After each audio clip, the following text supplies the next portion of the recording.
Hello everyone. Jaundice जो एक समस्या है उसे हिंदी में पीलिया कहते हैं। जॉन्डिस की समस्या है वो बड़ों में भी देखने को मिलती है, बच्चों में भी देखने को मिलती है। जॉन्डिस तब कहते हैं जब ब्लड में सीरम बिलीरुबिन का लेवल इंक्रीज हो जाता है।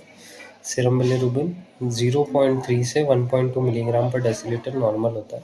जब ये 2 या फिर 2.5 मिलीग्राम पर डेसीलीटर के अबाउ जाए तो जॉन्डिस के सिम्टम अपने को देखने को मिलते हैं। इसमें शरीर में पीलापन होता है। जनरली शरीर में आपको आँखों में, हाथों में, शरीर की पूरी स्किन में पीलापन आपको दिखने को मिलेगा। ये जो समस्या है इसके काफ़ी कारण हो सकते हैं, जैसे कि आपका जो ब्लड है वो उसमें हीमोलिसिस हो रहा हो, मतलब सिकल सेल एनीमिया या थैलेसीमिया की समस्या हो, या फिर आपको लीवर की समस्या हो, या लीवर की कोई डिसीज़ हो, या फिर क्रॉनिक लीवर डिसीज़ हो, या फिर अल्कोहलिक हेपेटाइटिस हो, या फिर अगर आपका लीवर के जो एंजाइम्स हैं वो आपके बिलीरुबिन का मेटाबॉलिज्म अच्छे से नहीं कर रहा है, मतलब शरीर से बिलीरुबिन का एक्सक्रिएशन नहीं कर रहा है, बिलीरुबिन को शरीर से बाहर नहीं निकाल रहा है, तब भी आपको ये समस्या देखने को मिलती है। कई बार लीवर के अंदर के जो सेल्स है उनमें डैमेज हो जाता है। डैमेज कैसे होता है? अल्कोहल की वजह से, किसी वायरल इन्फेक्शन की वजह से, या फिर कोई और भी कारण हो सकता है, जैसे कि कोई दवाई जो हेपाटोटॉक्सिक हो जो लीवर को डैमेज करे, इसमें भी ये देखने को मिलता है। ये जो समस्या है, इस समस्या का इलाज ऐसा है कि जब तक आपको कारण नहीं पता चलेगा आप इसका इलाज नहीं कर पाएंगे।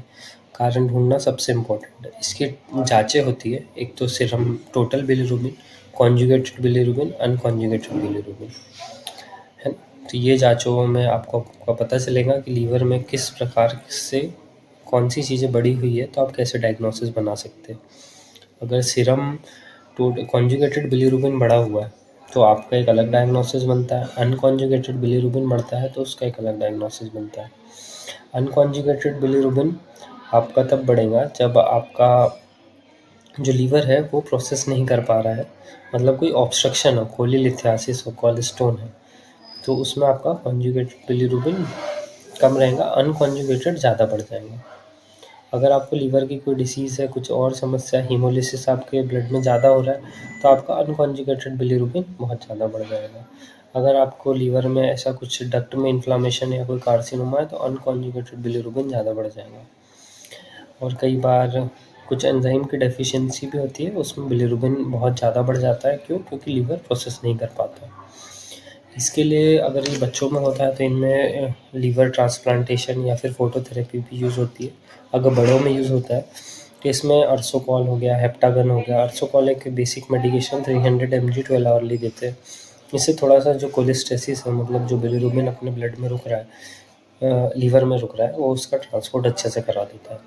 साथ ही साथ अगर आपको बड़ों में अगर ट्रीट करना है तो कॉज हो गया, जैसे लीवर की डिसीज़ हो गई, तो इसमें आप इसको यूज़ कर सकते हैं अर्सोकॉल को। कई बार हेप्टागोन नाम की एक मेडिकेशन है वो भी यूज़ होती है। हेप्टागोन के साथ साथ लीवर ट्रांसप्लांटेशन एक लास्ट ऑप्शन बचता है जब आप कोई भी मेडिकेशन यूज़ नहीं कर पाते, तो लीवर ट्रांसप्लांट होता है, उससे भी बिलीरुबिन काफ़ी हद तक सही हो जाता है। पर ये कॉम्प्लिकेटेड प्रोसेस है लीवर ट्रांसप्लांटेशन, इसका कॉस्ट काफ़ी महंगा होता है। कई बार 15-15, 20-20, 30-30 लाख रुपए तक का कॉस्ट आ जाता है। Thank you.